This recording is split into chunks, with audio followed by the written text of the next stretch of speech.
The night she fell for him, she hadn't even seen his face.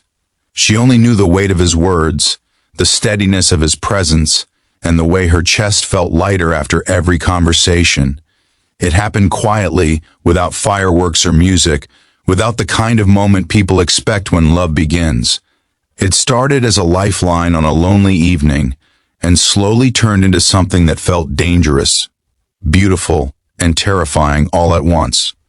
Before the story truly unfolds, if you believe in kindness, second chances, and the idea that connection goes deeper than appearances, please take a moment to like this video, comment your thoughts, share it with someone who needs hope, and subscribe to the channel.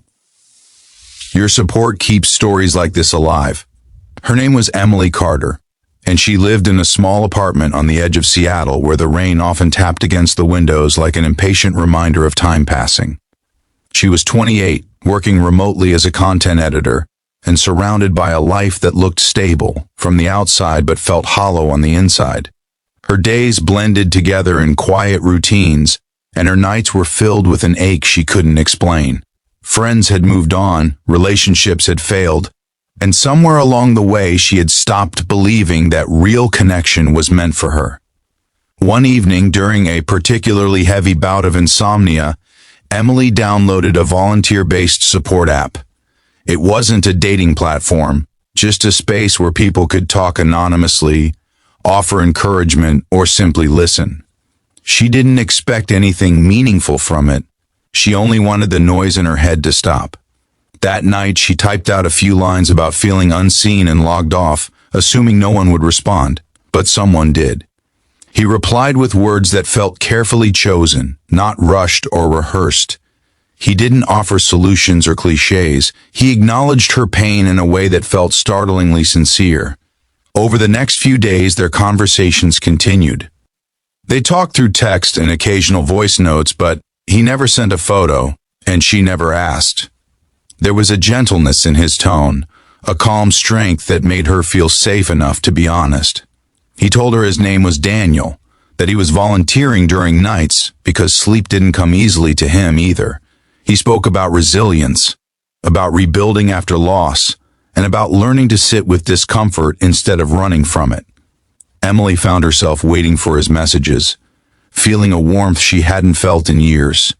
She didn't know his age, his appearance, or where exactly he lived, but she knew how he made her feel, and that scared her more than loneliness ever had. As weeks passed, Emily noticed the change in herself. She laughed more, cooked real meals instead of skipping dinner, and started walking outside again. Daniel never pushed boundaries. He respected the space between them, yet somehow filled it with meaning. She began to realize that she was falling for someone she had never seen, and the realization brought a wave of panic. How could something so invisible feel so real? Her past made it difficult to trust. She had once loved someone who promised forever and disappeared the moment life became inconvenient. That betrayal had taught her to guard her heart fiercely. Falling for a faceless presence felt reckless, almost irresponsible. She tried to pull back, responding less, convincing herself it was just temporary comfort. But Daniel noticed. He didn't confront her. He simply remained steady, present, and kind, which somehow made it harder to leave. One rainy afternoon, Emily sat by her window, watching blurred headlights smear across wet streets, and admitted the truth to herself. It wasn't his voice alone or his words. It was the way he listened without judgment, the way he remembered small details, and the way he believed in her even when she didn't. She realized she had been seen more clearly by someone she couldn't see than by anyone she had known in years. Eventually, the question she feared surfaced. She wanted to know what he looked like, not out of superficial curiosity, but because the unknown had started to feel heavy. She worried that reality might shatter what they had built. Daniel didn't refuse, but he hesitated. He explained that he preferred to be known for who he was before how he looked. There was pain beneath his explanation, something unresolved. Emily sensed it but didn't push. Life outside the app grew more complicated. Emily's mother fell ill, her workload increased, and the emotional exhaustion returned. During one particularly overwhelming week, Daniel became her anchor. His messages arrived at just the right moments, reminding her to breathe, to rest, to believe that she was stronger than she felt. In her darkest hours, she realized she loved him. The feeling settled deep and unshakable. But love without certainty is fragile. Emily began to fear that she was projecting her hopes onto a stranger.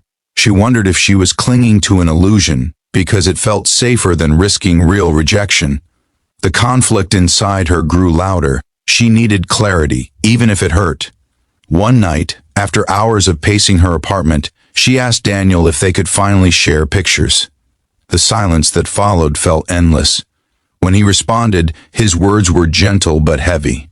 He told her that an accident years ago had left him with facial scars, that people often looked away when they saw him, and that he had learned to protect himself by staying unseen. He said he understood if she wanted to stop talking. Emily sat on the floor, phone pressed to her chest, tears streaming down her face. Not because of fear, but because of the weight of his vulnerability. She realized that this was the moment that defined who she was becoming. She thought of all the ways he had shown up for her, all the nights he had held her together with words alone. She told him she was scared, but not of his face. She was scared of losing him. That night, they didn't exchange photos. Instead, they shared something deeper, trust. Days later, Daniel sent his picture. Emily opened it with shaking hands. She saw the scars, yes, but she also saw kindness in his eyes, resilience etched into his expression, and a quiet strength that matched the man she had come to know. Her heart didn't hesitate, it expanded. Their connection shifted after that, becoming more grounded, more real.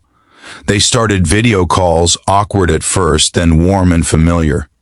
The distance between them felt smaller, not because it disappeared, but because it no longer mattered as much. Emily found herself dreaming again, imagining a future she had once believed was closed to her.